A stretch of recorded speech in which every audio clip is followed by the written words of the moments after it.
오늘 열왕기 상 2장 말씀은 이 다윗 왕조의 마지막 장면과 또 솔로몬의 통치가 시작되는 장을 다루고 있습니다. 먼저 이 1절에서 4절 말씀을 보시면 다윗 왕의 마지막 유언을 다루고 있습니다. 이 다윗 왕이 솔로몬에게 마지막 유언을 합니다. 2절 후반절에서 3절 초반까지 보면 너는 힘써 대장부가 되고 내 하나님 여호와의 명령을 지켜 그 길로 행하라, 그렇게 말씀하고 있어요. 이것은 이 다윗 왕의 후임인 이 솔로몬 왕에게 어떤 정치적 전략을 가리키는 말이 아닙니다. 이 말은 다윗 왕의 신앙의 고백입니다.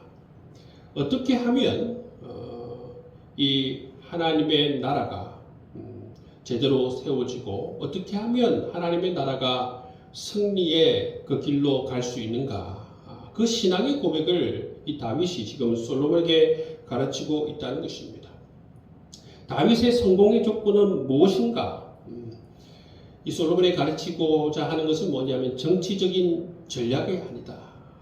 우리가 성공할 수 있는 그러한 조건은 바로 하나님을 믿는 이 신앙에 달려 있음을 지금 자기 아들인 솔로몬에게 가르치고 있다는 것입니다.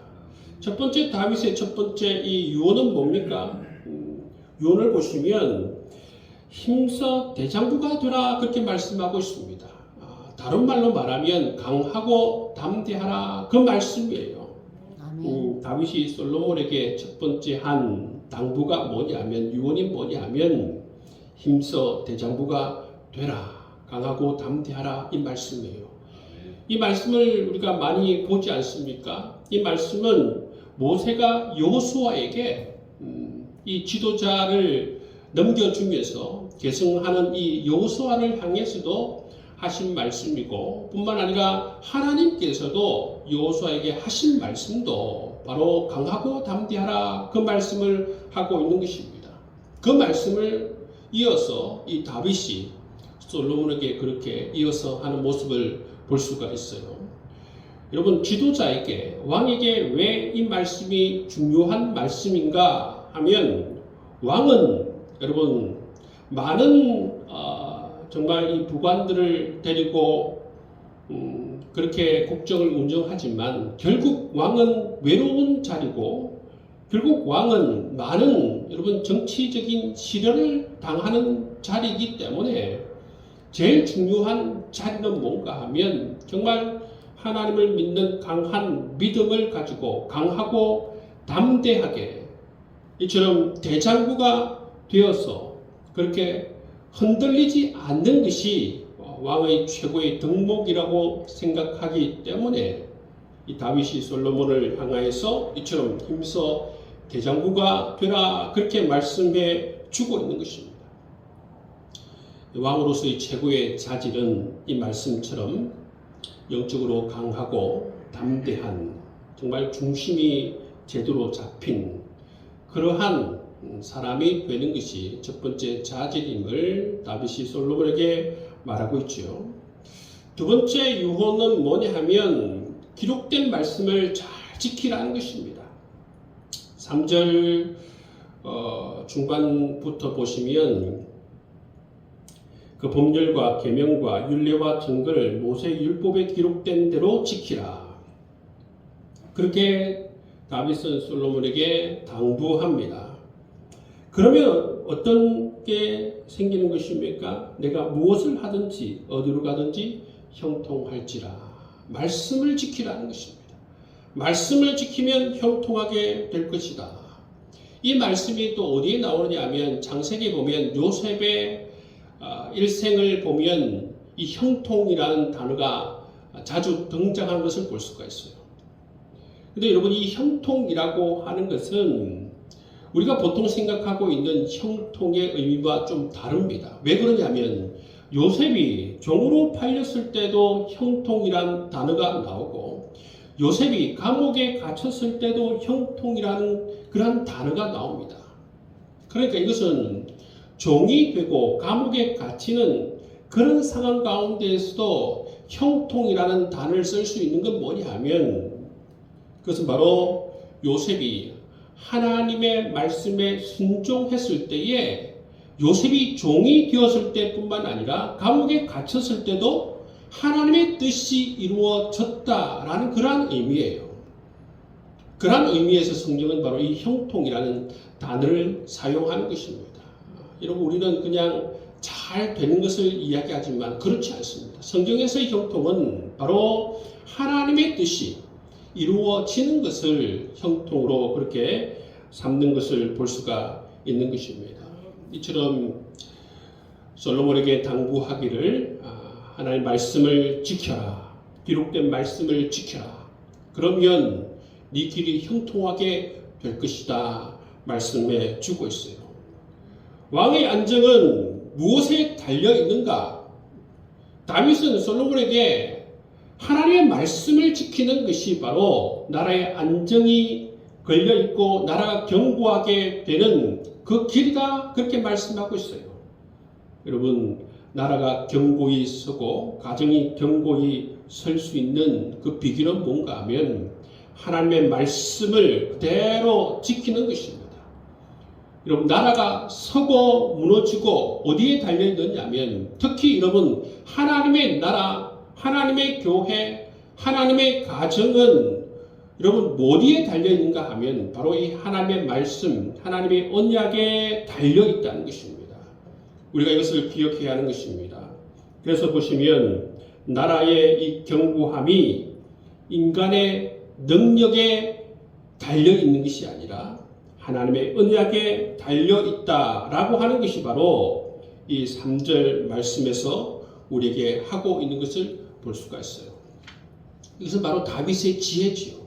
일생을 통해서 다윗이 깨달은 것을 바로 지금 솔로몬에게 전하는 것입니다. 왕이 되었을 때는 대장부처럼 그렇게 강하고 담대한 사람이 되는 것. 두 번째는 하나님의 말씀, 기록된 말씀을 지키는 것. 그것이 바로 가장 중요한 덕목이다. 그렇게 가르치고 있는 모습을 볼 수가 있습니다. 이처럼 다윗은 솔로몬에게 두 가지 유언의 말씀을 남기죠. 힘써 대장부가 되라. 기록된 말씀을 지켜라. 근데 여러분 여기서 조금 아쉬운 건 뭐냐면 여러분 다윗이 왕으로 해야 할 일을 지금 정말 중요한 두 가지를 가르치고 있는데 왕으로서 하지 말아야 할 그러한 말씀은 지금 솔로몬에게 하지 않고 있는 것을 볼 수가 있습니다. 그런데 여러분 이 신명기 17장 말씀을 보시면 왕이 하지 말아야 할 세 가지가 나옵니다. 그 세 가지를 보시면 뭐가 있느냐면 병마를 많이 두지 마라. 아내를 많이 두지 마라. 은금을 많이 쌓지 말라. 여러분 이 왕에게 규정되어져 있는 것입니다. 하나님께서 시내산에서 이스라엘 백성들에게 준 말씀, 그 말씀 가운데에 왕이 가지지 말아야 할 걸 분명하게 말씀하고 있습니다. 그럼에도 불구하고 다윗은 왕이 해야 할 두 가지를 이야기하고 있지만 왕이 하지 말아야 할 것 이 세 가지에 대해서는 전하지 않고 있다는 것입니다. 왜 근데 이게 아쉬운 점이냐 하면 사실 이 신명기 17장에 나와 있는 왕이 하지 말아야 할 이 세 가지 모두에게 이 솔로몬이 걸렸습니다. 병마를 많이 두지 말라고 했는데 병마를 많이 두고 병마를 의지했습니다. 아내를 많이 두지 말라고 했는데 솔로몬은 아내를 많이 두었죠. 은금을 쌓지 말라고 했는데 솔로몬은 은금을 쌓았습니다. 이런 것을 통해서 솔로몬은 결국 여러분 실패의 삶을 살아가는 것을 볼 수가 있지 않습니까? 솔로몬이 보시면 출발은 좋습니다.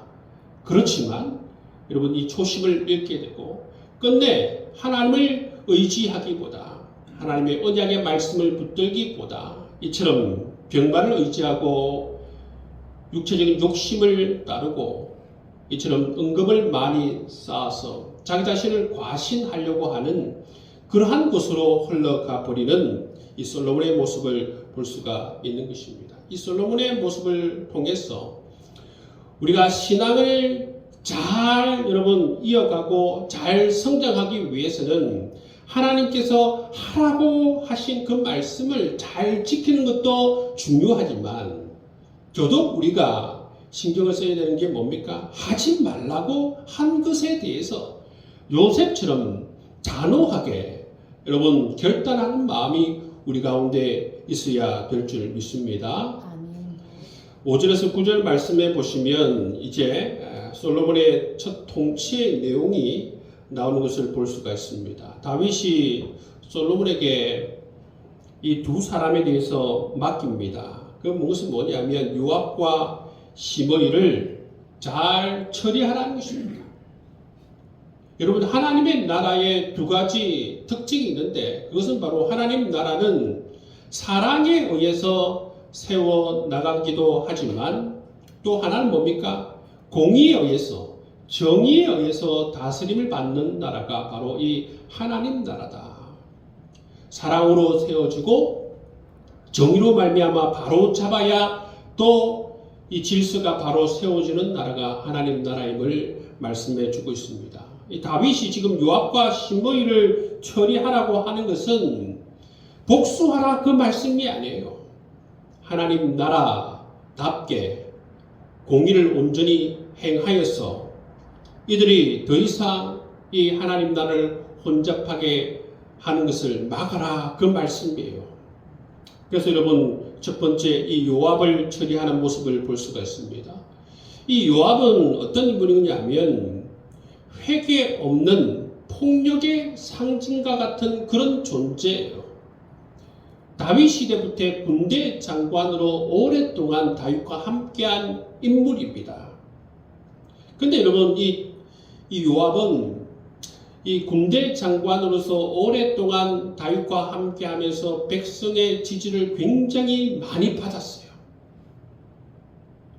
어디까지 가느냐 하면 다윗이 명령을 해도 이 백성으로부터 자기가 지지를 많이 받았기 때문에 그 권력을 등에 업고 왕의 말을 듣지 않을 정도로 그렇게 이 요압은 여러분 굉장히 이 다윗의 말에 불순종하면서 권력을 굉장히 많이 가진 인물이었다라는 것입니다.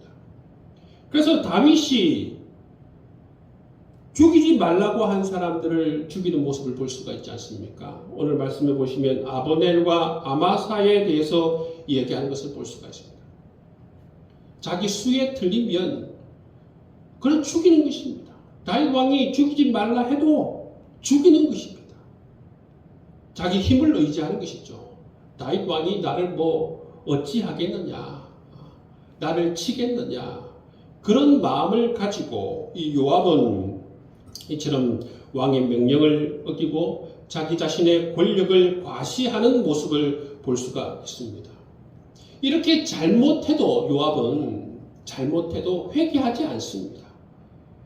요압은 끝까지 회개하지 않고 끝까지 정치적 계산으로 자기가 어디 가면 또 이런 권력을 과시할 수 있을까 그렇게 옮겨 다니는 인물이 바로 이 요압입니다. 그래서 다윗은 이 요압을 가만히 두면 안 되겠다. 하나님의 정의가 이 요압에게 임해야 되는 것이 맞다라는 생각을 가지고 솔로몬에게 그렇게 처리를 당부하는 모습을 볼 수가 있습니다. 두 번째 인물은 누굽니까? 두 번째 인물은 이 시므이입니다. 시므이는 어떤 사람인가 하면 은혜를 가볍게 여긴 자의 상징입니다. 시므이는 다윗이 자기 아들 압살롬에 의해서 쫓겨갈 때에 어떻게 보면 가장 인생에서 약할 때입니다. 약할 때 다윗을 향해서 공개적으로 저주하고 돌을 던지고 다윗을 모욕한 인물이 바로 이 시므이예요. 율법으로 보면 죽여도 마땅한 인물이죠. 그런데 이 다윗이 시므이를 용서해 주었습니다. 이 은혜를 받았으면 시므이가 어떻게 해야 되는 것입니까?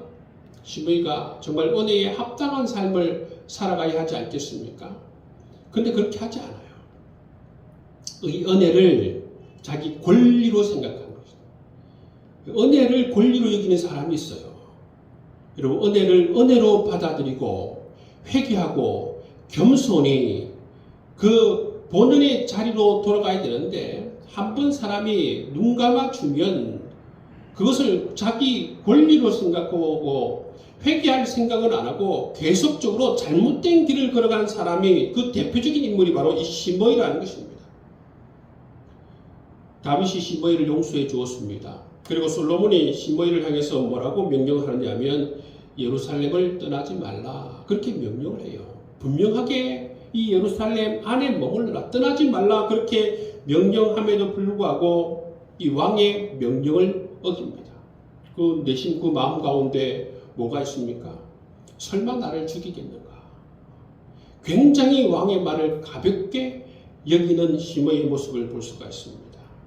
이처럼 시므이는 은혜를 은혜로 알지 못하는 인물일 뿐만 아니라 이 은혜를 권리로 착각하는 인물이 바로 시므이라는 것입니다.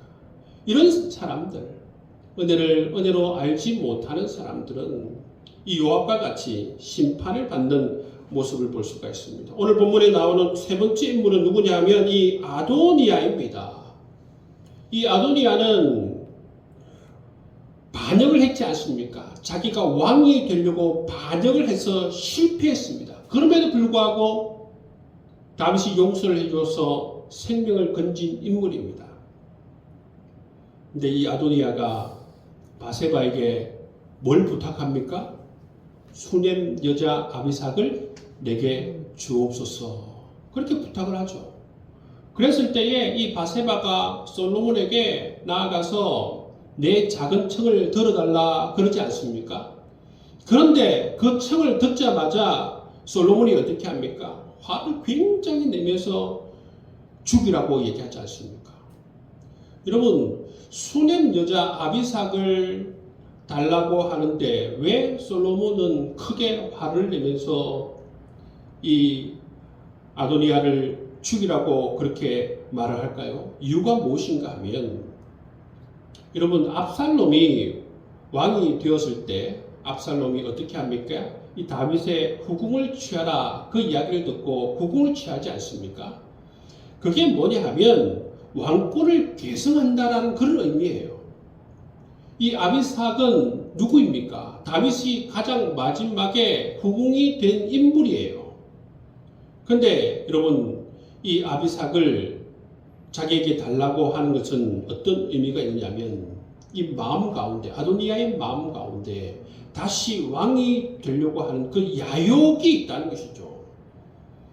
그것을 알면서도 바세바에게 그것을 청하고, 또 바세바도 이 솔로몬에게 이것을 청하는 모습을 볼 수가 있어요. 그렇지만 솔로몬은 그걸 딱 듣자마자 알았죠.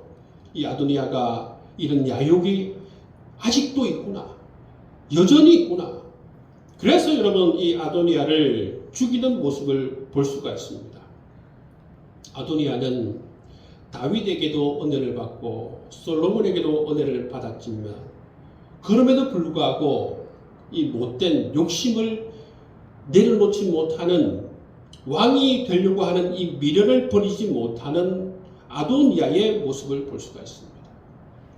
시므이도 그렇고 아도니아도 그렇고 이 공통점이 뭐냐 하면, 은혜를 받았지만 그 은혜를 은혜로 여기지 못하고 그 은혜 앞에 무릎을 꿇지 못하고 자기의 삶을 회개하지 못하고 어떻습니까?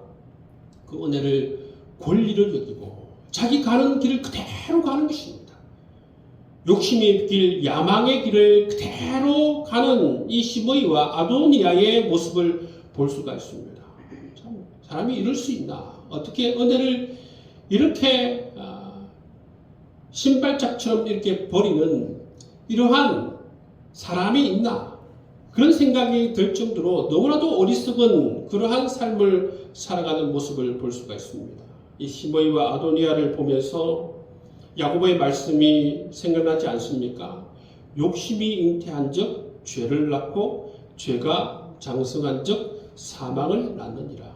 여러분, 이 말씀이 시므이의 삶에도 그렇고 아도니아의 삶에도 그렇고 그대로 적용이 되는 것을 볼 수가 있습니다. 욕심이 죄를 낳고 죄가 사망을 낳는 이러한 여러분 인생이 되어버리는 이들의 모습을 볼 수가 있는 것이지요. 영성신학자 가운데 리차드 포스트가 있습니다.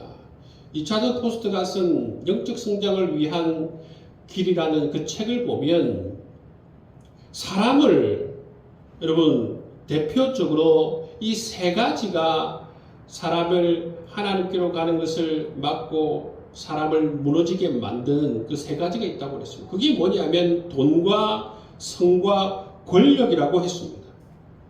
오늘 본문 속에서도 이 아도니아는 성과 권력에 의해서 무너지고 요압은 자기 자신의 권력에 추구하는 그 욕심에 의해서 무너지고 시므이는 돈에 의해서 무너지는 모습을 볼 수가 있는 것입니다.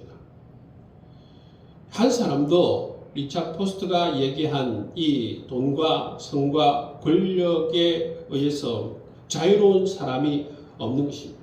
오늘날도 마찬가지입니다. 여러분 우리의 마음의 중심에 돈이 차지하거나 우리 마음의 중심에 권력이 차지하거나 우리 마음의 중심에 이처럼 성적인 것이 차지하게 되면 이것으로 말미암아 사람은 무너지기 쉽다는 것을 우리에게 말씀해 주고 있습니다.